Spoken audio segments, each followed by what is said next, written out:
Some things should be said. Or shouldn't. Oh, it's on. With Juan and Sean. And ladies and gentlemen, welcome aboard the podcast flight number 28 of Oh, It's On. With Juan and Sean. And I am your flight attendant today. My name is Sean. We are going to Las Vegas, Nevada. Your captain is Captain Juan. And your first officer is some guy who thinks he's the coolest man in the world because he's a pilot, but he doesn't have as much money as you think he does. And just sit back, relax, and enjoy your listening experience today. All right. So today's podcast, we're going to be talking about why and how Sean became a flight attendant. So the first question is, Sean, what made you become a flight attendant? What piqued your interest to it? I became interested in being a flight attendant during my first deployment to Iraq. We were in guard towers for 8 hours a day, at least 8 hours a day. And so you talk about everything. One thing everybody talks about, what are we going to do when we get back? Oh, most guys, I'm going to bone all the girls. And I'm like, you're an ugly guy. Good luck with that. But I was like, all right, so I want to travel. And I'm not married, and I have no kids, so I have nothing stopping me from traveling.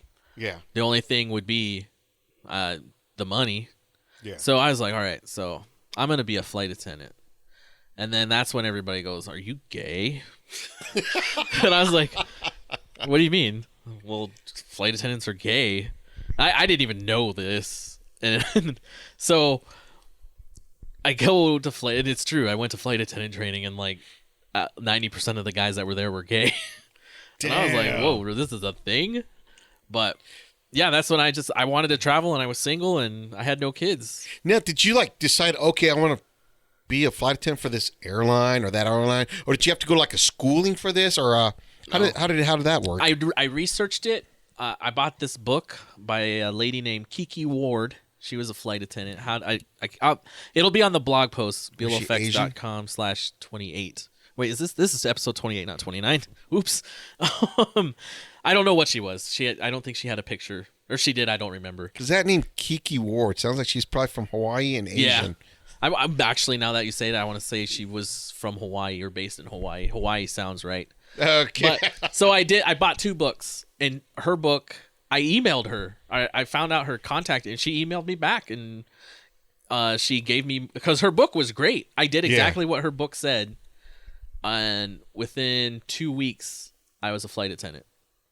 Damn! And, so you were what do you call those? God, let me get a testimonial. Yeah. Oh yeah, for that book. Yeah, it's still on Amazon. Like I said, go to bealofx.com/OIO28, and you'll see a link for that book. And I'm an Amazon affiliate, and you'll help support this website. So thank you. So I have to say that, or else I get my money taken away, which is weird. But I get it, though. Anyways, so yeah, I read her book. And you know what made me mad, though? I applied for 2 airlines. And both of them said, this was like 6 months before I was going to get out of the Army. And they said, well, you're still in the Army, so we don't want to hire you yet. But once you get out, then we can look at your interview process. And I'm like, well, because everything I was reading, it can take a while to find a job because it's such in high demand and the openings don't come that fast. So I wanted to have something ready. And then they were like, nope. And I was like, oh, that made me nervous. But like I said, within just a couple weeks of getting out of the Army, I had a job, and I like to think it was that book. There is schools, but I don't think they're not necessary, obviously. I mean, I was able to get a job without going to the schools. They can, I'm sure, help prepare you for it. But I know some airlines don't like to hire old flight attendants because they have old habits. Yeah. They won't get rid of. And that's what I thought these schools might do, is they might teach you to do something a certain way. And flight attendant training is really fast and really hard in a way because you're always being tested every single day. And I could imagine if you were given some incorrect information at one of the schools, and then you're trying to apply it when you're being tested, or you have to forget it and know the new stuff, you might be screwed. So, yeah, I read some books and became a flight attendant. And it was hard. It was hard. I had to do 3 interviews before I got my job. Now, when you did that, okay, before you did the interviews, was it like, did you just like had to go like apply to like different airliners, or Yeah. you just had to apply to like a certain one? It just said like a one headquarters, and they just like passed out your Oh, no. information to like whatever airliners. I think that's one thing the schools do say is like they can get your information to the airlines. Okay. But no, I just went and applied to every single airline I could. Okay. And yeah, it's the interview process kind of sucks. That was because I had never done anything like that before. Skybus, which I'm so happy I did not get hired by, because they had a great. I didn't really want to work for them because they have like Allegiant. Their base was Columbus, Ohio, and you would fly out somewhere and come back, fly out and come back that same day. You didn't really get to travel with it. Okay. But and then they were like, "We're so cool. You get to wear cargo pants and a polo. That's your uniform." And I was like, "Okay, all right.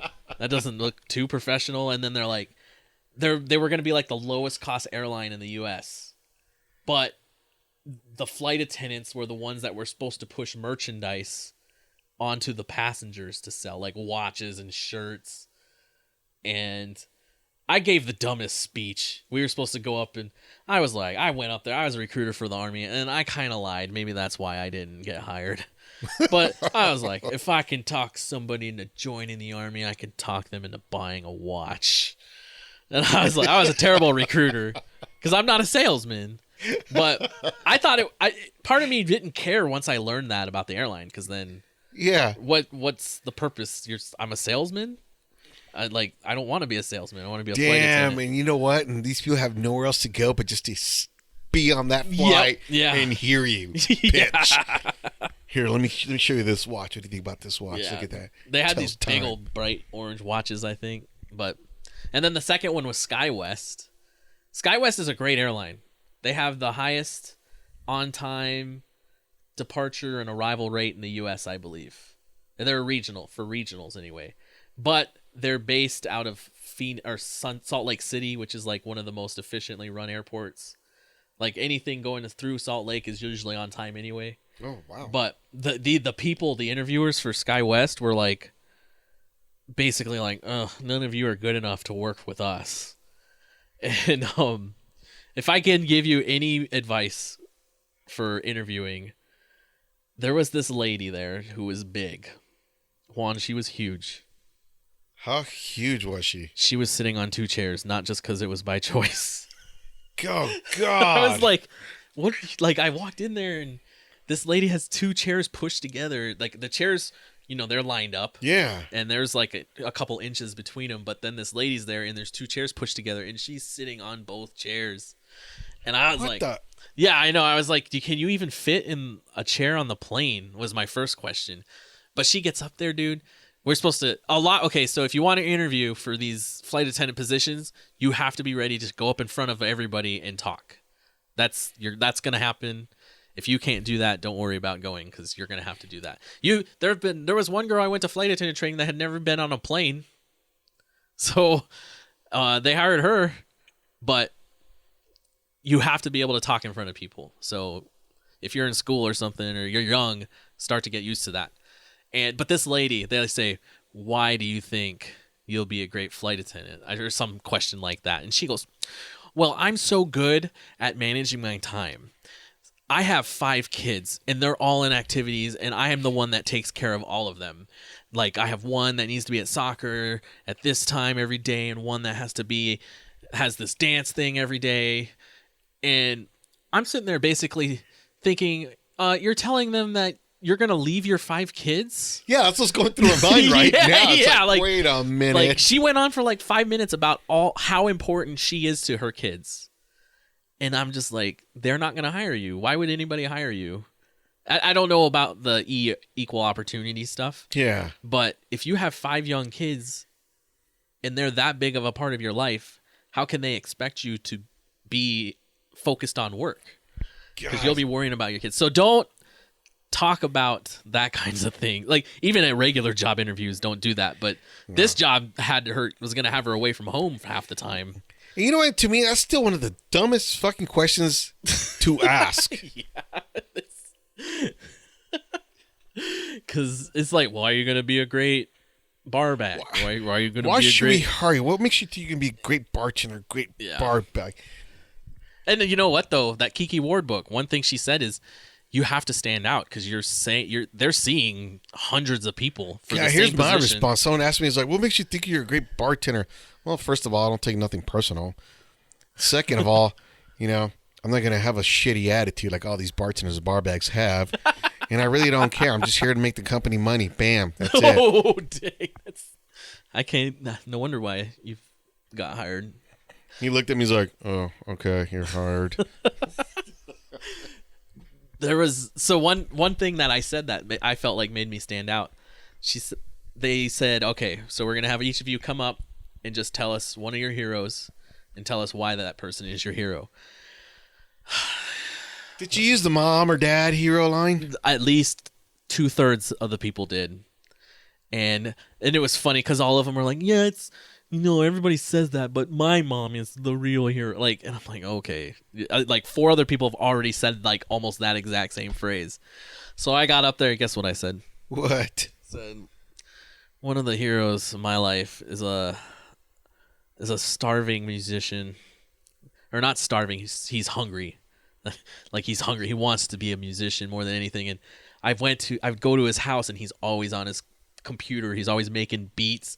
He's writing lyrics. This guy works so hard. Is this Josh Scott? No. Oh. Foj the Fantastic. Damn, Foj! And I was like, and it was true. I mean, everything I said was true. And I'm the only person I think that said anybody other than a teacher, a parent, or like a family member or something. But maybe one other person said something else, but everybody was saying the same thing. And there's no way of telling if that really helped me, but I ended up getting hired. And that airline actually hired me the same day. They said after the whole interview process. Yeah. And that airline I thought did it right, because some airlines have a 3-step interview. They do a phone interview, then a video interview, and then you got to go actually interview in person. And like United Airlines, you need to go twice. Like, it's a lot. But this airline, it was small maybe. It was smaller, so it wasn't like they had to see millions of people. But we went in, they did like a mass interview. There's always the group interview. Then we had a little break, and then all of the managers, the in-flight managers, came in and interviewed us individually. And then there was another activity we did. And then at the end they said, all right, so it's Comair. They're out of business now. So I guess I'm not saying anything bad about them anyway, but Comair, not Conair. And at the end of the interview they said, all right, so we're going we have more interviews we need to do, so please give us some time. It'll be a few weeks before we get back to you. We'll send you a letter in the mail letting you know whether or not you got hired or not. And that interview was in Cincinnati, and I was living in Columbus, Ohio at the time. And as I was driving back to Columbus, they called me within like an hour and a half, 2 hours. And like, I saw the phone. I was like, what the heck? What's this Cincinnati number? And they're like, yeah, hey, we were really impressed with you at the interview, and we want to offer you the position for training. And I was like, is this a joke?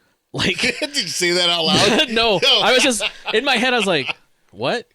And then I said, "Really?" Like, because I was like, "Okay, I'll hear in a couple weeks." That was the last interview I'd done. The Sky West interview, only the hot chicks got picked. So I was like, I after that, especially after seeing just the hot girls getting picked, I was just like, that kind of like brought down my motivation. But I was like, it's only a couple airlines I've been to for interviews. Yeah, I'm gonna do some more. And yeah, it was cool. It was like the whole like 3 weeks of like, did I get the job? Went out the window. And then I went to training. How long was training? So I flew for a smaller airline. We only had regional jets. It was about 3 weeks long. And it was tough. Like I said, the first day there was about 70 of us. And the airline sent this big packet, dude. Like it said, you need to study this stuff. And you're going to have a test on the first day. Like before you do anything, you're going to test. So I'm sitting there like reading everything. Well, one of the big parts of the test was military time. So I was like, oh, I don't have to do that. And then guess what? Guess what's the one question I missed on the test? Military time? Yeah. I don't even. I was like, I got my work back and it said -1. I looked. I was like, what? Which one I missed? And then I went to the military time. Big old red check mark. I was like, what? And then I looked at it and I answered it wrong. I was like, what the heck? Like I was thankfully you had to. I can't remember. It was like 70%. Oh wow! So you could miss a lot. Yeah, then. you can miss a few. Yeah. So it wasn't that bad. But dude, like 15 people failed that first test. Damn. And I was like, so you've had like this paperwork for weeks, and they flew you to Cincinnati. They gave you a hotel room, and you're just gonna fail the first day. And I was just like, wow, like, why would you put yourself through so much just to fail on the first day? You get flown back home. It's like loser. Yeah. Dude, it was that first week. So we started off with about 70 when we only graduated with like 30. And wow, that first week was that was when most of the people had gone home. One girl, like on the like 4 days to go, she didn't show up to class, and they sent her home because she was like a half hour late. Damn. And she had been doing good up until then, but they're like, it was strict, dude. And it was funny because the instructor's like, this is easy compared to, because they're older ladies. Yeah. When they said they were getting measured, like their waist and their hips, like they had to be like certain measurements. And I'm like, well, I'm glad I'm not.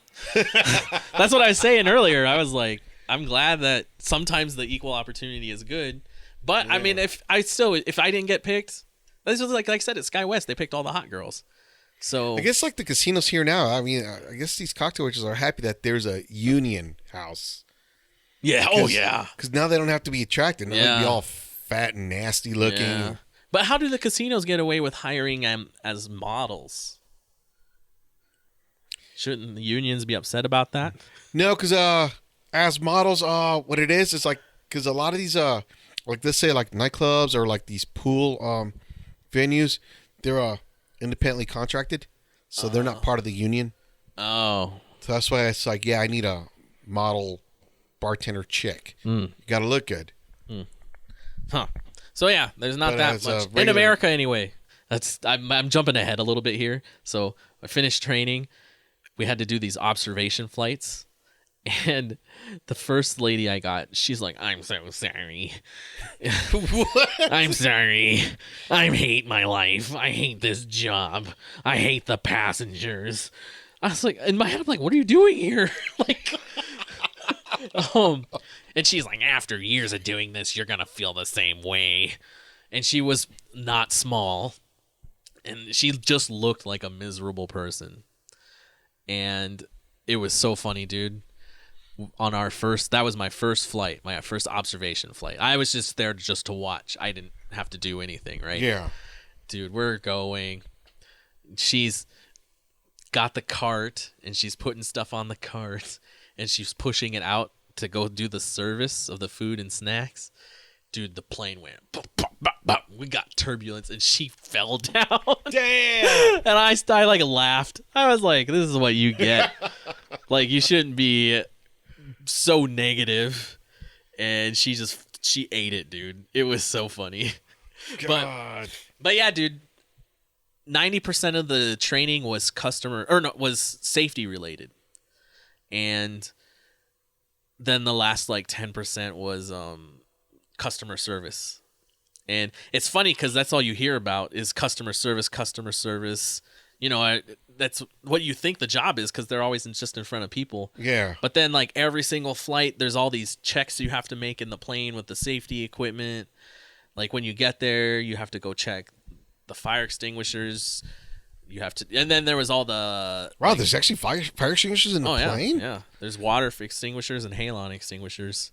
And you have to know when to use which ones. Yeah.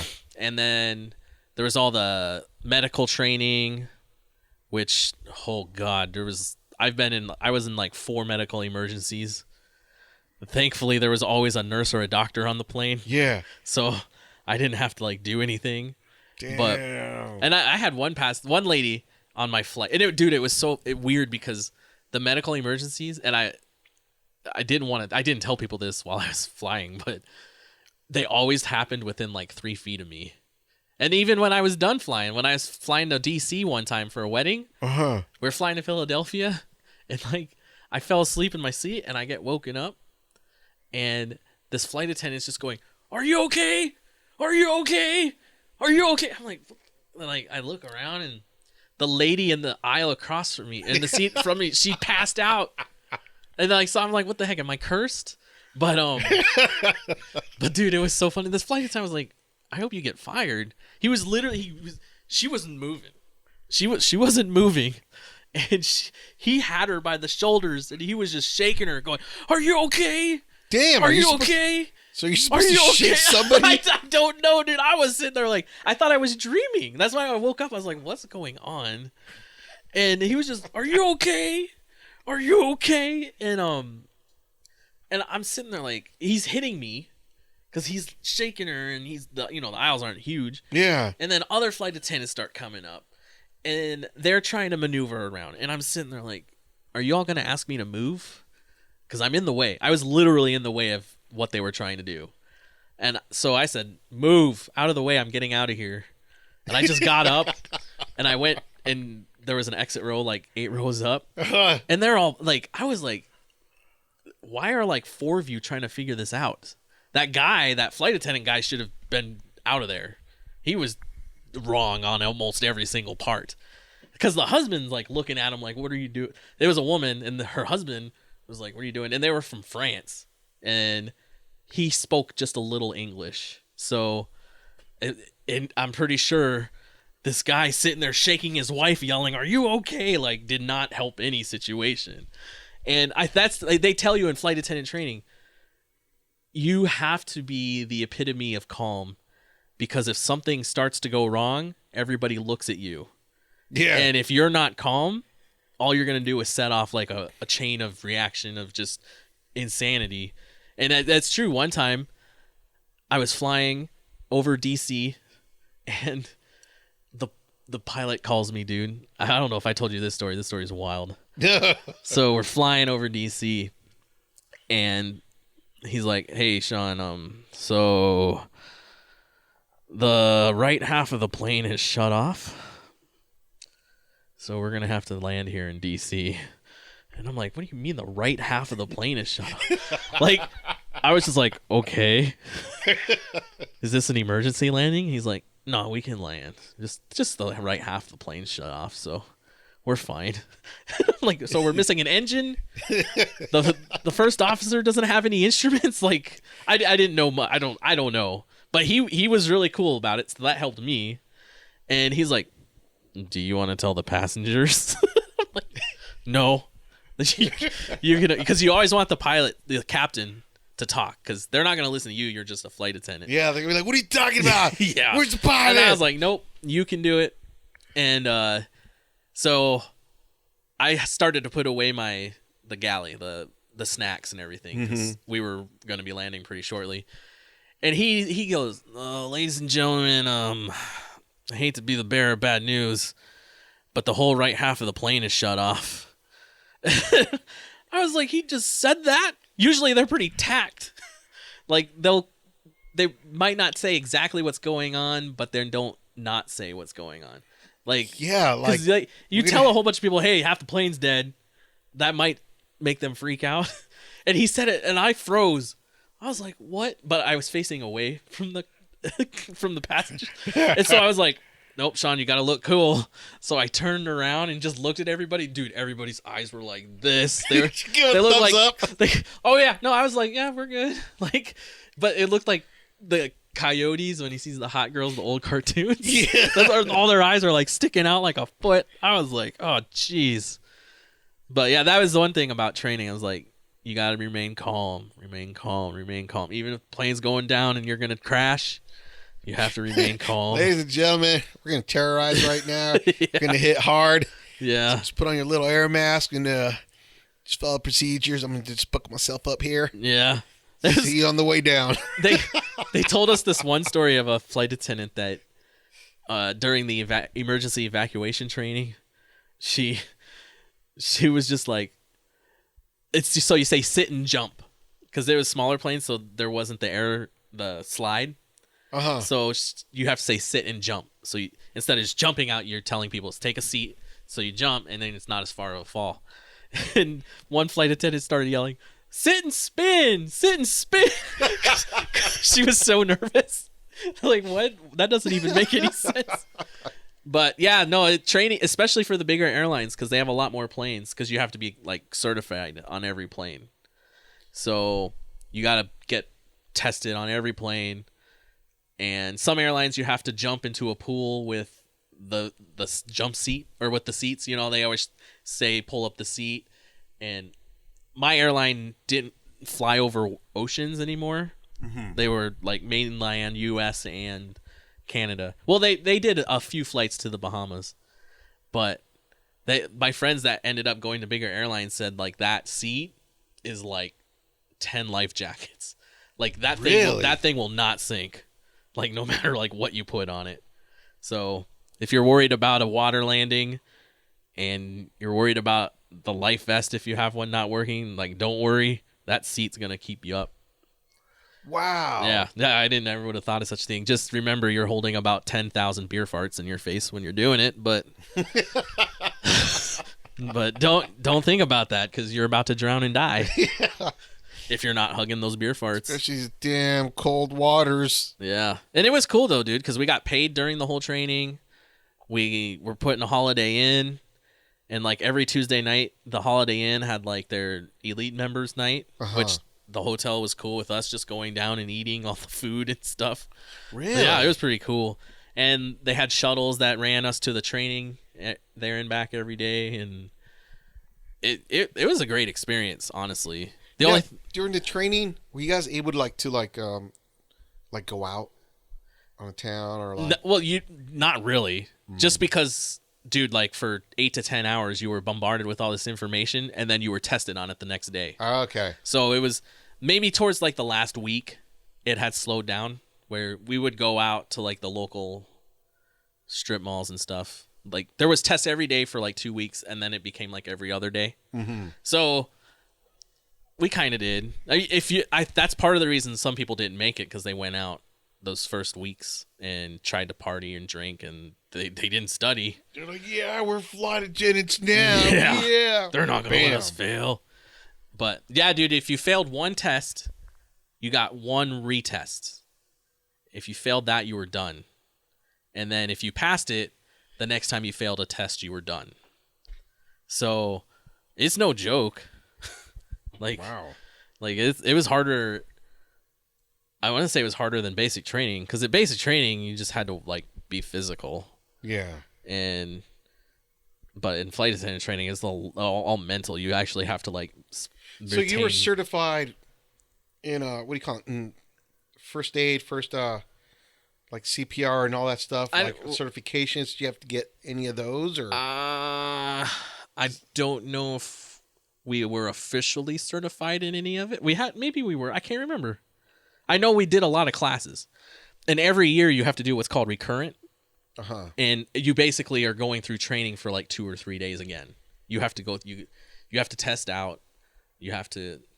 They're a lot more relaxed though. It's not as like hard, but it's mostly just refreshing your mind on all of the procedures and emergency and CPR and stuff. Because there was some change in the CPR thing. I remember that when I went through training, at some point they changed some things, so I had to go learn the new stuff. Yeah, I know what you mean. Because when I was doing when I had to get CPR certified, and I went again, it's like it was all of a sudden all different now. It's like you didn't need so many more compressions on the chest and all this other shit. So then now if someone tells me to do CPR, I'm like, fuck, I don't know how to do it. Yeah, I know. Like I'm like so confused right now with all these fucking changes. Yeah, and to me, it's always weird. It's like, how have you not figured this out yet?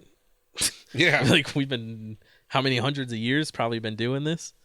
I just remember I was always just hoping that if anybody ever starts choking, that the Heimlich will get it out, and if not, the finger. Do you ever taught the finger scoop?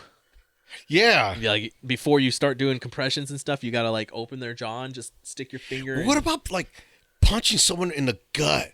Will that force it out? Technically, but you might break a rib. Well, like kind of like not like by the rib, but like kind of like underneath the solar plex. Like you're forcing that air out of them. You like when you knock the wind out of somebody. That's kind of what you're doing when you're behind him and doing that Heimlich. Because what if the person's fat and you can't get your arms around him? Are you supposed to slam him up against the chair? That was one thing. There was something about that. Like if somebody's too big and you can't get your arms around them. But I can't remember what it was like slam him up against the chair or something, or like or just jump on him. Dude, you know how scared I was? Like I was like, one of these days somebody's like gonna die on my plane. What am I gonna do? And then I heard there was an American Airlines flight that was going over the ocean and somebody died. And so you know what they did? They took the body up into the first class galley where they do the food, and they just covered it with a blanket. Damn. And people were mad about it, but I'm like, what do you do? Put him in coach and put a blanket over him? Which I guess if you're paying first class, you're paying like $8,000 for a ticket. Maybe, yeah. It's like, I want a dead body. Yeah. Right there next to my food I'm going to eat. Yeah. Dirty bastards. And I think they were only like a quarter of the way, so they like had to turn around. Oh, it was like, it was like, it had to have sucked. That's one thing if you're thinking about working for an airline, like be prepared for, you know, with United and everybody hates you. And they told us that in training, like everything's your fault. Because even at the time when I went through training, they were like, and just think of it now. We'll just talk about it now since it's now. So a passenger goes to the airport, just has a carry-on, checks in with their phone, doesn't even go to baggage or, you know, to drop off bags, don't have to see a ticket agent, nothing. They go through TSA, which we can do a whole podcast about my experiences with the TSA. But then they go to the gate. They don't have to check in at the gate. They just take their phone and they wipe it over the thing. And then you're like the first person that says hi to them. So the impression that they have of the airline sometimes is just the flight attendant. So you have to be like happy. Because if they go in and the first person they talk to is upset, that's immediately like a bad way to start the flight. And it was sad because there were times when passengers would be like, "What is everything?" Like they wouldn't say like, "Is everything okay?" But they were wondering why I was so happy. Like this one lady was like, "We've been on 4 flights today, and you're the only flight attendant who has smiled." And I was like, I'm sorry. Like, I didn't know what to say. What do I say to that? I was like, I like my job. Like, I probably told her something like, which usually was true. Yeah, I'm going to Vegas after this flight, like, for free. Of course I'm happy. Like, or I'm going to Hawaii. Like, and I just hop on the flight and I'll get first class. Like, why should I be upset about this? Yeah. And it was amazing to me how many people were not nice. Like, there was one flight attendant I lived with, and dang, dude, this is long. We barely even got through training. Damn. But I have a million stories. But this one flight attendant I was with, he was like, yeah, if somebody pisses me off, I just spit in their coffee. I was like, damn. What? Like, how did somebody make you so mad that you want to put your bodily fluids masked into their drink? Was he gay? Yeah, he was. Okay, figures. Well, like I said, dude, like, and I got more men's phone numbers. Like, I would go clean up the planes afterwards. It was weird, dude. Men in business suits, like businessmen. at least once a week, I would see one eyeballing me, like uncomfortably. Not that I'm homophobic or anything, but I'm just like, why are you staring at me the whole flight? Yeah. And then I would go clean up the plane, and his number would be on a piece of paper in the tray, like stuck up in there. And I'm like, oh, he gave me his phone number. I guess that's why he was staring at me. But yeah, dude, He sees potential. Maybe he needs a business partner. No, that's not what was going on. But yeah, no, it's once I would tell people as a flight attendant, a lot of the times are you gay? There was one flight where the captain like lost his mind because his first officer was gay, Yeah. and his flight attendant was straight. And he had been flying for like 16 years or something, and that's never happened. He's like, he was laughing like, this is crazy. What the heck? He's like calling his wife, hey, guess what? My flight attendant's straight. My first officer's gay. Did you hear a what on the other side? No, that was one of the most fun trips. I mean, I was friends with both of them after that. But and then the first officer ended up becoming like a truck driver later on. I was like, that's a change in your career path. Damn. Maybe truck stops aren't that straight after all. No. Yeah. So I don't know. I mean, we got through the interview process somewhat. I have a lot of on my website, blowfx.com. Just go to the Life of Loaf, and then there's like flight attendant links. I have like what life was like as a flight attendant, and then I have a page basically if you want to become a flight attendant or you're thinking about it, I have a list of like things that you should think about and ponder before you do it, because the attrition rate's pretty low for flight attendants, and it's really hard to get. So before you do it, you really should consider if you really want it or not. Because if you get it and then you hate it, like, dude, one thing that made me mad, and I'm sorry, I just like sat up all angrily. One girl that I went to flight attendant training with, she graduated and then she quit soon after. Guess why she quit? Why? I didn't know I was going to be away from home so much. Damn. Like, you literally just could have known that. There's no way you didn't know that. And she didn't say, I didn't realize that I was going to be homesick. Like, I was going to miss being home. She just said, I didn't realize I was going to be away so much. So you literally just took somebody's spot that could have had that spot. And I don't even know why she became a flight attendant. But yeah, think about it. Go to my website. You'll see a lot of things. There's a lot of information on there. I'll link to it from blowfx.com/OIO28. And yeah, do you have any more questions for me, Juan? You know what? We could consider this. We could start doing another part 2 later on. Oh yeah, part 2. What life as a flight attendant? I guess. Yeah. Or we can do TSA. There you go. Oh my god, dude! I just as a leader into the TSA episode. One time, I went shopping at Target for snacks. I bought octane booster for my car. At the same time, I put my snack bag into my carry-on bag. So I had flammable liquid in my bag. And I go through TSA, and I pull out my Target bag, and I was like, oh my god, I forgot my octane booster. And at that point, I was like, it was $2 or $3. I was like, okay. I handed it. I was like, here you go. I'm my bad. I forgot this was in my bag. And they looked at it and go, oh, you can have that. And they handed it back to me. And I was like, you just think, what? Now, did they know you were a flight attendant? Yeah. No, they did. They did. But to me, it was still like, there's still restrictions on what I can take. Yeah. But I would think that flammable gas wouldn't be one of them. But they acted, oh yeah, that's yours. Go ahead. And like, I was nervous, dude. I was in the airport. Like, I just got like a bomb making material in my bag. Like, I don't know. I was just, a lot of the experience I had with the TSA was pretty irrational. And like one time One more story. One time, I'll probably tell him again, but one time I got searched at the gate here in Vegas. I was in a civilian uniform, but I had my crew badge on. Yeah. And when I was in Vegas, I would cash out, or I would get ones, because the flights I worked had no credit cards. It was cash only. So I had to be able to make cash, for passengers buying drinks. And so I'd get like $100 to $200 in just bills. And I had them in my vest, my travel vest. The TSA agent comes up and goes, "You've been randomly selected to be searched." And I was like, "What?"